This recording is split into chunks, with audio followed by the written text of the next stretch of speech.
Hey everyone, and welcome back to a very special bonus episode of the Water Trio Astrology podcast. We're celebrating our 1-year podcast anniversary. November 5th, 2018 is when we first launched our show. And we want to say a huge thank you to all of you. Yay! Candles! We've all got chocolate and tea, and we're so excited. You know, we had this intention to add some female voices to the world, basically. And being women, you know, we don't have huge amounts of time, so we wanted something kind of short, sweet, and to the point. And we had no idea whether people would want something like that. We just thought we'll wing it. And here we are 12 months later with so many of you listening in each week. So thank you all for joining us. It's been a bit of a wild ride, gals, hasn't it? It definitely I love has. how we've started this when the North Node was ingressing into Cancer. And so, we have, I mean, no offense to the guys out there, but we have been a bit of a lady podcast and, really,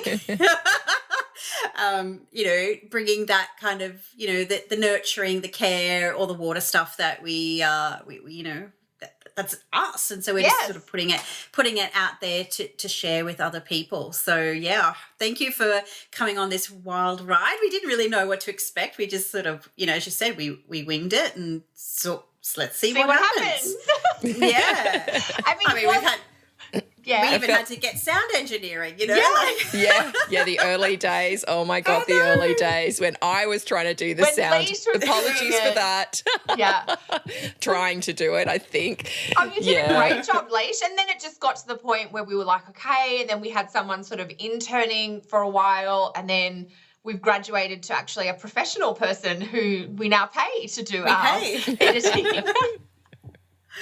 But it's been an amazing, and in some ways it's been, our Jupiter and Sag journey together, because we started this right around the time Jupiter was moving into Sag in 2018. So as part of celebrating our 1-year anniversary, we put a call out to see if any listeners had any questions that they wanted us to specifically address. And we got a lot of requests for us to talk about the Saturn Pluto conjunction happening at 22 Capricorn in January of 2020. So we thought we'd put a short bonus episode together for you. I'm just stumbling over my words today. And just give you a few ideas about how we're thinking about that conjunction and what you might do to maybe put it in context, or even just make the most of it. And so that's what we're going to do today. So I think, Cass, you're going to lead us off today with this. Yeah, I mean, I think, we talked about like what do we want to talk about? What are we going to sort of say? And I think a lot of people are feeling a little bit nervous about this transit. There's been a lot of, I guess, fear-mongering. There's been a lot of talk on the social media platforms, about how scary and terrible it's all going to be. And I mean, I'm not going to say it's going to be like a party, but I think, we've had some pretty funky transits before. It's not the first challenging aspect we've ever been up against, collectively, and, personal transits too. I know in my client work, it has also been something that's come up a fair bit too. And I guess I, try and silver line things, where appropriate. And I guess my take on, just to try and get a little bit of scaffolding or perspective around the fear part of it, is firstly, we've been doing Saturn and South Node all year. Okay, so we've already done a lot of cleansing, a lot of processing, a lot of wiping the slate clean. In some parts of our life, we have had to have a sense of loss or a sense of cleansing or a purification of things, and that cold, hard reality of Saturn in part of the process. And I think when now Saturn's going to come and join Pluto, some of the things that we sometimes forget around Pluto is that this is the part where that regrowth or that regeneration is possible, because of the cleansing and the clearing that we've already done. So I feel that, there are opportunities around this to perhaps redo things in a better way. We've cleansed, we've removed, we've purified, and now we get that the decayed stuff is gone. Now we get the better part of Pluto. Like, we talk about Pluto and transformation as astrologers a lot, and in some ways I think that term gets a little bit overused. But I think in this case there is that potential there because we've already done the South Node work. and now we get to kind of like, emerge from that chrysalis, as that butterfly, or, come back stronger than ever. There are those possibilities there, I think, too. And, Saturn coming along and putting sort of some limits or boundaries around things which, can help us see things with a little bit more groundedness as well. So, I mean, this is 22 Capricorn. So, of course, that's the hot spot for this aspect. But I'm hoping that it's not going to be as bad as what we're seeing a lot of, particularly if you've really been doing the work of Saturn South Node this year. What are your thoughts? Totally. I mean, Leish? I'm just thinking about the word transformation, and I agree. I do think it's definitely overused with Pluto, and Pluto isn't the only planet that offers transformation. But just looking at the word transformation, it's like form. It's the journey between forms. And as you were saying, Cass, we have been doing that all year. It's like we've been stripping everything back, or that analogy of the wildfire that we've been using. It's now time to see how we can bridge between one form and another to go, and Pluto can offer that. Pluto is one of the best planets that can help us do that. That ability to change form, move form. It is a bit like a rite of passage, that liminality I think we've also referred to this year. So there has been so much, I think we've talked about that bushfire that moved through here recently, and I was showing you girls these pictures, but I went back a couple of weeks later and I'll see if I could, this is what it looks like now. There's shoots coming up. The regrowth. It's totally green. It's like there is, yes, the fires themselves were traumatic. People were evacuated from their homes. It did feel scary, but it was like that for just a short period. And what that's allowed in the bush there is new things to grow up. And it's gotten rid of a whole lot of weeds and a whole lot of issues they were having in that area with lantana. And so now the ability is for the natural, what belongs with the land to actually grow up in its place. So I feel like, this is the analogy I've been talking to with clients. It's like, it's not new, as you were saying, Cass. It's not like, oh, my God, this is a sudden shock out of the blue that's going to hit us. And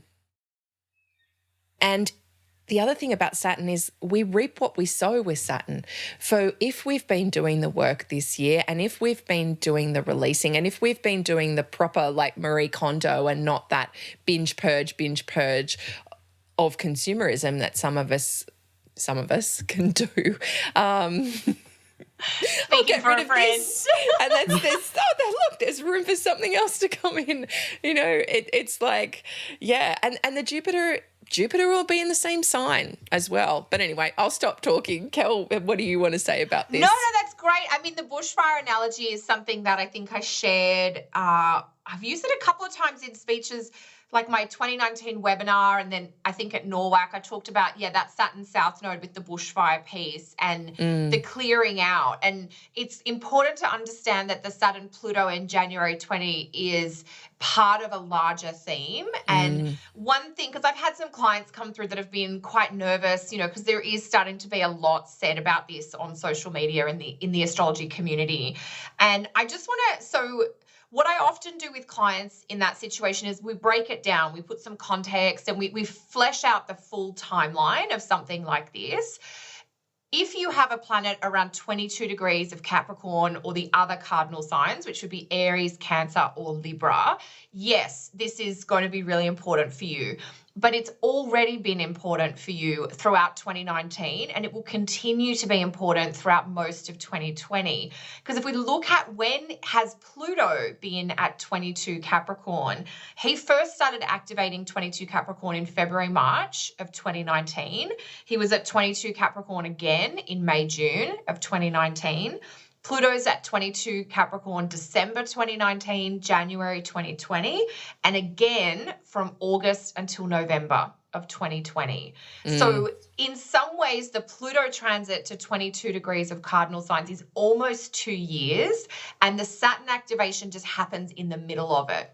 Now, Saturn tends to help bring events to completion. It helps to structure or formalize or finalize things. And so one way I can see this January 2020 Saturn-Pluto piece is that it's really helping you bring into concrete manifestation or really act on the deeper transformations or changes or shifts that you've been working on or reflecting about through the whole of 2019.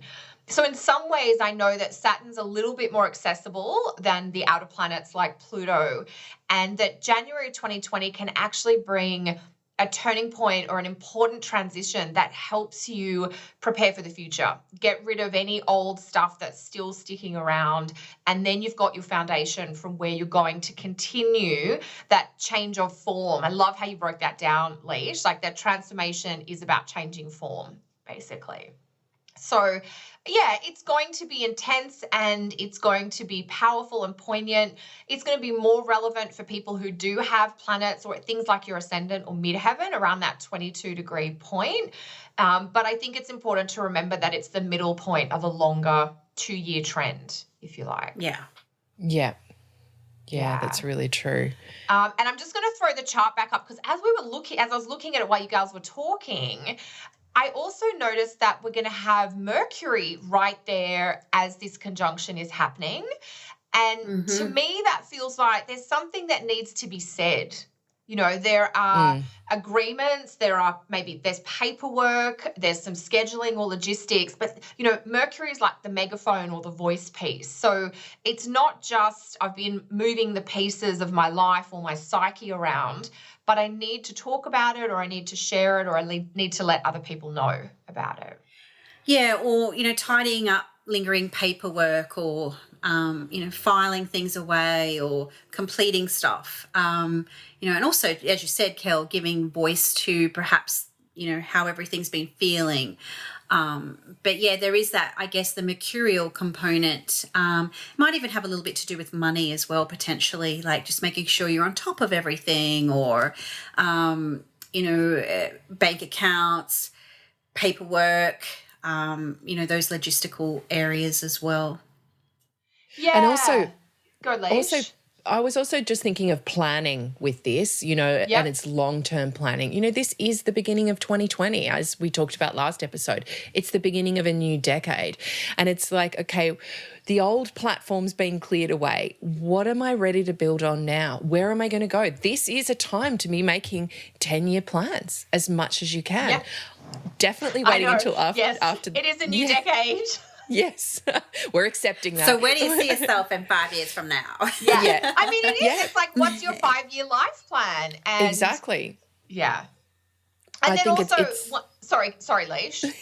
No, I just think that as well because the sun's there too, shining at spotlight. I mean, it is going to be a crunchy few days. I'm not going to paint it too pretty because we've got the eclipse just a couple of days before as well, when that moon is in Cancer. So there is going to be some crunchy stuff happening, but it's no different to the crunchy stuff that's already been happening. So, and as you were saying, Kelly, so beautifully, really it's nothing new for any of us, and I'm in there, and Cass, I think you are a bit too, having planets around that 22-degree cardinal signs. Oh yeah, we're all in there. We're all in there. Yeah, yes. Of course, we're all in there, you know, and it's like it's a consolidation, this energy. It's like bringing things back to simple. And, you know, I think that it really offers such ease to just go, I'm not cluttered up with stuff. I can think clearly. I can look clearly to what's ahead, and I don't have to clear everything out of the way to build what I want to build. Let's start from scratch and build it up again. Yeah, as you were talking there, Leisha, it reminds me of that kind of mindset of like just start where you are.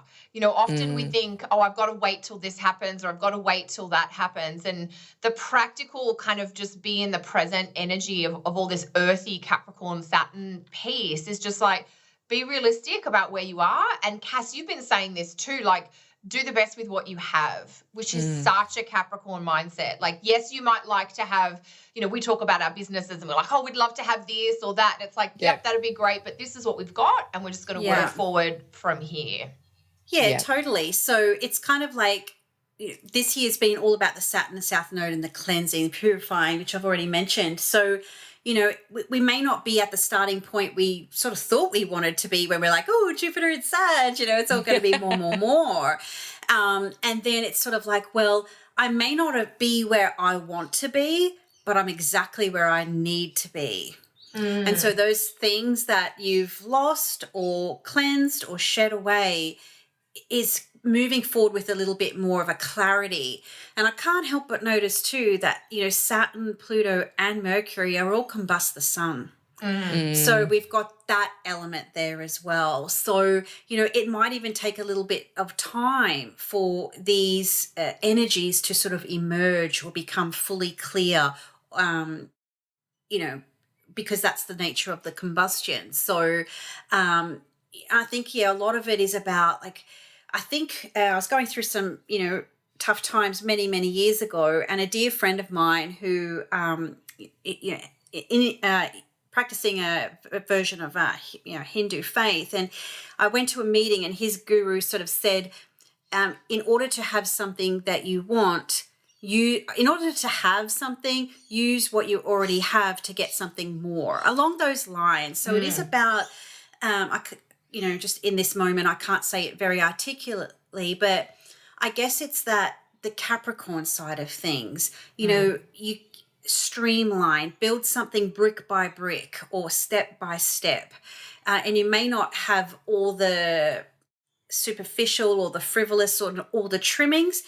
You may not have what you want, but you definitely have what you need. And in order to get a little bit more, use the resources you've already got, or the nous, or the skills or talents, or whatever it is. So there is this kind of, and that's where the beauty of Pluto can come through, that the growth and the regeneration, but starting from where you're at, not where, and this is where a lot of people get stuck. They think about themselves or their lives about where they wanted to be, or where, but rather than what you have now. And I know this is so cliched and it might come off a little bit, not, ill-intentioned, and it's not the case, but, being grateful for what you have, it really does make a big difference from your mindset and getting out of the place of this big scary transit, be the things that you lost, or the things that, didn't work out how you thought they would in 2019, can reframe or reshape what is really important to you, what is long lasting. The only structures that are going to remain through this are the things that are worth holding on to in the first place. So, if that means losing that shitty boyfriend, or that job that you hate, or the security you think you need or that you think you want, it may not actually be what you need moving forward. So there is some real juice in this, even though it's in dry and barren place. But I think if you can perhaps reshape or reframe the way it feels, it's starting from where you are rather than where you want it to be, is the way that you can really move forward with this without feeling that you're overcome by doom or gloom, or, a big scary celestial monster coming to get you. Yeah, that's beautiful. I think the idea of the dryness, because, Capricorn and Saturn and planets being near the sun are all features that indicate a drier tone. But dryness does give clarity. It gives healthy separation, which allows you to get a clearer perspective. So I do think that's one of the gifts of this as well. And I liked what you said, Cass, around the combustion piece. So when planets are within about 8 degrees of the sun, they're hidden and they're kind of overshadowed by the sun because the sun is so bright. And so there is that idea of seeds being planted in the darkness, or the inkling of a new beginning that becomes clear in the future. And one thing I also wanted to throw in, which is, I think it's kind of your point, Cass, I'm just going to mention it, and Leash or Cass jump in. We do have the conjunction obviously happening around 22 Cap, but over the couple of months afterwards, Jupiter's going to move up and actually meet Pluto around 24 Capricorn. I think that happens towards the end of March. So that's going to sort of add something in. How do you guys see that playing out? That's what I'm personally looking forward to. I think that, Jupiter and Pluto together can be very indicative of wealth of some form, physical wealth, financial wealth, spiritual wealth. So again, I think come back to that idea of start with where you're at. And so, that dryness, that separativeness is going to bring, that cold, harsh clarity, but at least a solid foundation from where you can build from rather than hopes and dreams. So what I also like about this is that perhaps any New Year's resolutions have got a, red hot chance of actually sticking this time around, because they're kind of developed under these really dry and realistic circumstances with a long-term idea in mind. But the Jupiter-Pluto piece, I think, is, going to perhaps really stir up the potential and possibility that we're really dealing with Pluto here. It's adding a little bit of, not much, but a little bit of moisture to something that's been pretty parched. So there is that potential for seeing the good or seeing the possibility out of, something that might seem not too abundant or joyful or, on the surface level. What are your thoughts, Lishi? All this barrenness and this dryness is making me think, when we went hiking in the desert in Israel for a week, and it was all about a long journey that we had to go on, and at the beginning we took all this stuff and we thought we'd need this and we thought we need that, and luckily we had a truck following us, so whatever we didn't need we could kind of put in the truck and leave, and by the end of it we didn't have much at all, but we had come so far within ourselves. It just made me think we realised how little we needed to survive and how little we actually did require, and how we could make do, exactly what you say, with what we already had. And it made me realise how much resilience we had, how much persistence we had, and how much strength we had just within ourselves and who we were.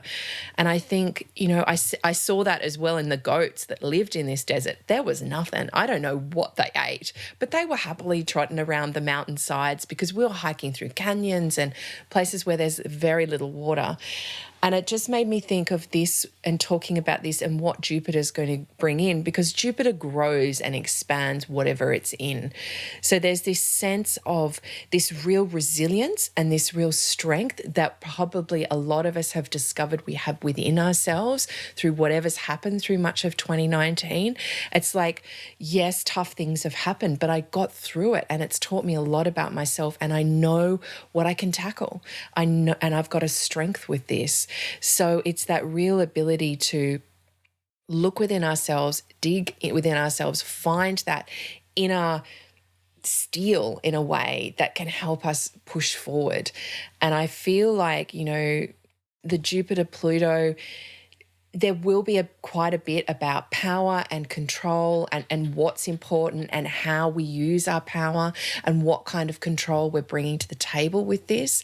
And there'll be a lot of questions about that. And I think worldwide we're going to be seeing some interesting things happen, especially because this is the last year before we've got that 200-year cycle change as well. It just feels so fitting that all of this is happening and that we're really questioning that. But in our own lives, in our inner lives, it's like, okay, where do I need control? What do I need to have that within? And how can I touch base with what's really important for me and what I want to grow from that place? So, yeah. What about you, Cal? Yeah, no, I do think the Jupiter is a little bit of a tempering energy. I don't know, I guess I sort of see them as almost two distinct things. Like there's the Saturn Pluto piece in January, and that's really going to flavour January. And I liked your point, Cass, where you were like, New Year's resolutions, just, being a bit more honest or a bit more realistic with some of the things that you set out to achieve for 2020. And then the Jupiter-Pluto, because the skies look very different by the time Jupiter meets Pluto. I think it's technically exact in early April, as we just had on the chart that was on the screen.